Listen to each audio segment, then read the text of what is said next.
Good morning. I'm Morgan Gaynor, and I represent Judith Zimlin, who is the appellant in this appeal. I'm basically here this morning because we had a trial back in June of 2014, where our justice system just didn't work the way that it was supposed to. And the exact issue for you to decide today is whether or not our trial judge abused his discretion in denying our motion for a new trial on the issue of negligence only. And this is how this all came about. It's a pretty simple scenario. Ms. Zimlin was on I-75 driving with her husband up to visit some relatives in Atlanta. That's the factual backdrop of this case. Did the accident occur in a fairly rural area of 75? It was near State Road 50, is everybody's understanding. That's more rural than urban, perhaps. But certainly it's an area that gets congested. They were all traveling 70 miles an hour? That's the testimony, yes, sir. Okay. So you have maybe the heaviest traffic day of the entire year. You've got traffic again, the testimony is unanimous, very heavy, a lot of people on the road. And what happens is this very long line of traffic comes to a stop. Nobody is sure why, but obviously there's something happening way up ahead because you have all these vehicles stopping in a chain reaction flowing backward. Ms. Zimlin is traveling along, and she has the semi that's driven by the defendant, Fred Grant Jr., behind her. And what happens is all this traffic comes to a stop, she's got a truck ahead of her. And when that truck comes to a stop, she comes to a stop as well. There's no allegation, no suggestion whatsoever that she hit this truck, that she fishtailed, that she went off the road, that she did any kind of driving action. You're saying the other side didn't have any evidence to overcome the presumption of negligence? That's exactly what we're saying. And they're saying, even though there was nothing put on, your client, I think, was the one to testify she stopped suddenly and unexpectedly? No, she didn't say unexpectedly. Okay. There was some conflict about was it a sudden stop. She said, well, it was a firm stop. I mean, my question is, if there's a conflict, normally conflicts are resolved by the jury. Now, the question is whether that's enough to overcome a presumption, might participate of a legal instruction, and might be a factual. I'm not sure which, just sitting here talking to you, if it's strictly a legal application and and it doesn't go to the jury. And you're saying it's still a legal application, they're saying it goes to the jury. Well, right. And specifically what we're saying is there was no evidence to overcome the presumption because, we cited in the brief the cases that address this presumption that applies in a rear-end collision. Probably the leading case on this is the Spencer case that was from the Supreme Court, I believe, from 2001. And, I'm sorry, the Clampett case, first D.J. Spencer. I don't mean to interrupt you, but I'm focused really on this issue that you're trying to. It seems like that the testimony about what happened in that day on the road certainly was subject to several interpretations. It would seem to me that there was, sort of a traffic jam buildup. The vehicles were traveling at about 70 miles an hour. The exact nature of your client's stop is really not that clear to me. If there's 70 mile an hour traffic and it's bumper to bumper, and she says she's come to a firm stop but not an unpredictable or immediate stop, it seems like the jury heard all this.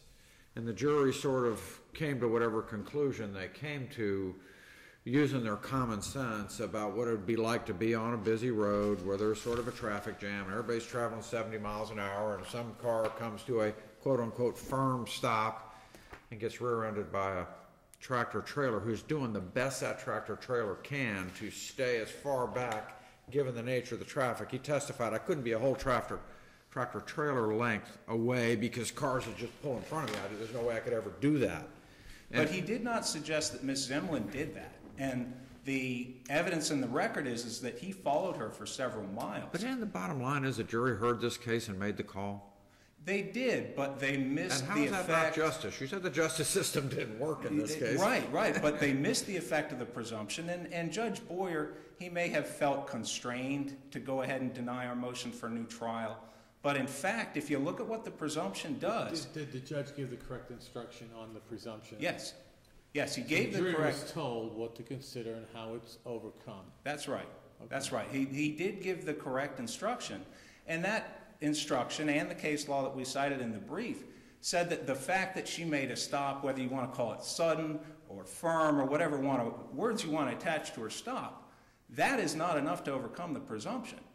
What you have to overcome the presumption is proof that the stop was abrupt and arbitrary. That's what the court said in Clampett. And then if you look at the cases from 2012, the Savalos case and Burge versus Charon, they seem to be backing up a little bit. And what they seem to be saying now is if you're the lead vehicle and you run into somebody, that's enough to rebut the presumption. But Ms. Zimlin didn't run into anybody. I mean, all we could ever say is that, well, you know, we want to give her style points about the way that she stopped, whether you want to call it firm or anything, but there's no allegation, and there was none by the defense in this trial, that she did anything wrong at all. I quoted right there in the opening statement where defense counsel said, no one's blaming Ms. Zimlin. He said it again in the closing. There was no line on this jury verdict form for comparative negligence. So that wasn't part of their legal theory. Now, your client stopped because the car in front of her stopped abruptly. It was actually a truck, yes. Truck. But see, the analysis is the nature of the stop as it relates to both drivers. That's right. We're in a rural area, we're going 70, and according to your client's testimony, it was a sudden stop. Sudden means you don't anticipate it. This is in a rural area. That implies that Mr. Grant did not anticipate it either. So you read the presumption, you give the jury the right to presume that Mr. Grant is negligence, but also there's an out clause that says if there's enough evidence to show that somebody else could be, Ms. Zimlin could be at fault, the presumption's rebutted. Right. So really the jury had before it your client who suddenly stops after going 70 miles an hour and Mr. Grant who suddenly stops. So it seems to me that they should have been allowed to weigh both of those drivers' conduct because the Supreme Court doesn't really qualify or quantify the amount of evidence you need to put forth to rebut it. It doesn't do that. It simply says where there is evidence from which a jury can conclude that the front driver is in a rear-end collision was negligent or comparatively at fault in bringing about the collision, the presumption's rebutted. So right. And I can see why that's superficially attractive. But if you look at the cases, they also say that her stop has to be arbitrary and that it has to be something that can't be reasonably anticipated by the person behind her. Well, obviously it could have been reasonably anticipated. The whole line of traffic was stopping. Of course she had to stop. And Mr. Grant admitted that in his testimony. He said, well, sure, she had to stop. She didn't stop. She would have hit the car ahead of her. I mean, it sounds like your opponent's theory at trial was stuff happens. Accidents happen. Well, right. And it sounds like the jury sort of heard that theme and heard this evidence and said, yeah, both these people stopped as best they could in the circumstances they were in, and it sounds like they didn't ascribe fault to anybody. Is what it sounds like. And that's a problem. I mean, our position is absolutely that's a problem. We cited the Smith versus Canaveri case, which is a case that says that unavoidable accident is a highly disfavored defense and that you shouldn't even give an instruction on it because it's argumentative and misleading and so on.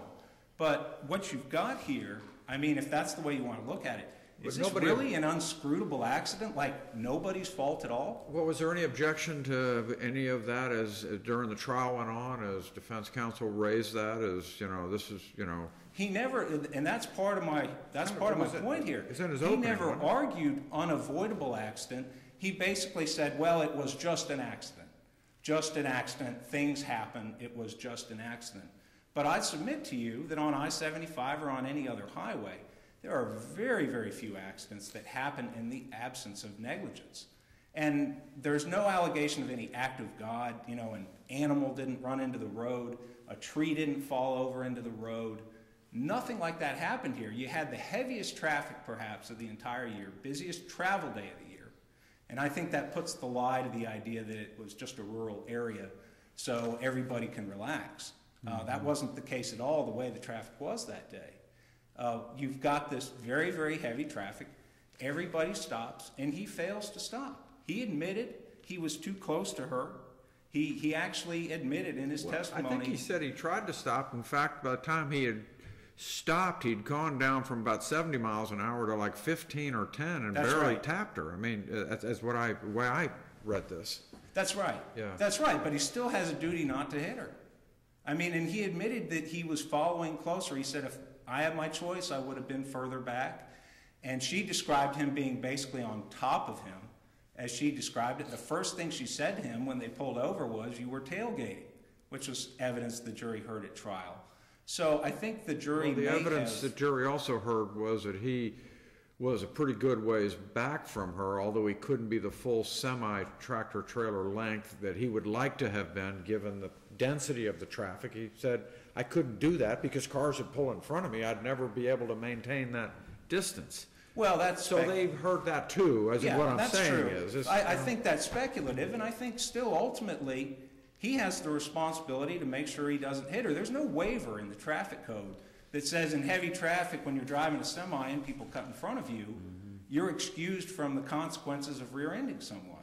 And, you know, it's commendable that he went from 70 to 10, assuming it was 10 miles an hour, but he still hit her.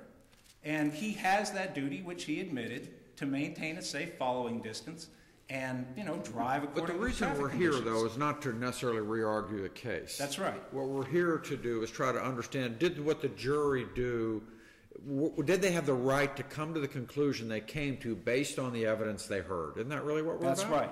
That's right. And our position But it is seems like you're still very much focused on the evidence that favors your side, and you're not really giving any credibility to the evidence that was against you, which they apparently thought was worth listening to.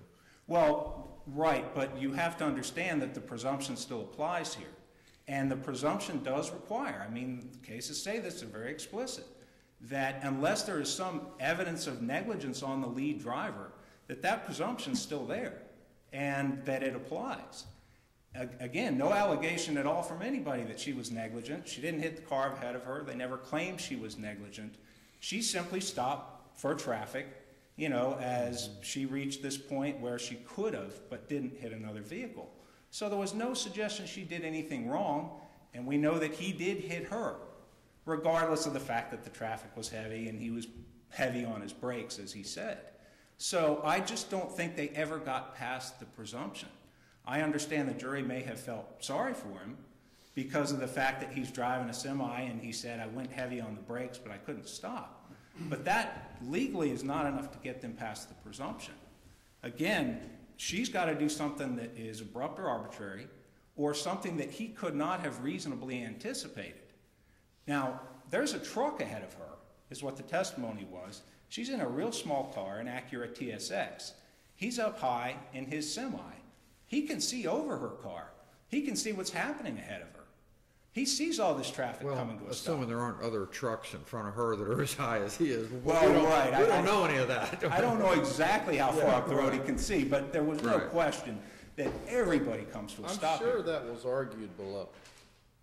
His vantage point of being high up in a truck. I have no doubt that was argued below to the jury. Well, sure. But it doesn't. In favor of the plaintiff. It doesn't change the fact that the presumption applies. Did you want a 5-minute rebuttal? Yes, I was supposed to ask for that, and I didn't. I apologize. You've got a few seconds to If get to the 5 minutes. there are any questions the court has, I'd be happy to address them in the time we have left before rebuttal. I'll save you 5 minutes. Thank you. Thank you. Good morning. May it please the court. My name is Scott Cole. I'm here on behalf of Mr. Grant. The panel has asked the questions that make it clear that the appropriate issue before the court is a very simple one. There was a conflict in the evidence here, very clear conflict in the evidence. All the evidence was argued by both sides back and forth that since there was a conflict, it was not a legal determination for the trial judge to make. It was a factual determination for the jury to make. The jury heard all the evidence, weighed the evidence, and fortunately for us and unfortunately for Mrs. Zimlin, found in favor of my I client. think his argument, though, is a little more complex than that. I think his argument is, while there may have been some interesting evidence back and forth, there was zero evidence that the jury had that would have allowed the presumption to be overcome. And Judge Morris, I disagree with that. There was evidence, as Judge Sleet mentioned when he was asking some questions. We're on I-75. It was the day before Thanksgiving, so it's a more heavily traveled day than normal. We all understand that. But it was on I-75 near the Wildwood exit, a more rural area. The traffic was going 70 miles an hour. It wasn't going 45 or 40 or 30 or 35, stop and go on interstates as we sometimes see. This was heavy traffic, but it was moving freely. It was flowing smoothly. Everybody was doing the speed limit. In fact, my client said they may have been even trying to exceed the speed limit because everybody wanted to get where they were going for the holiday. So there was evidence. The evidence was rural area, everybody doing 70, not expected, not an area where you would expect that type of stop and go rush hour traffic. It's different than traffic on a road like Memorial Highway out in front here, or I put in our brief on I-4. I know when you go from Tampa to Orlando, it's expected at rush hour that's going to be stop and go traffic on an interstate. Well, I mean, was there evidence to support the assertion that this was in fact a rural area? The evidence is that where it occurred, Judge Vellante, just that it was in Wildwood. I mean, I happen to drive that area. I know that's probably a rural area, but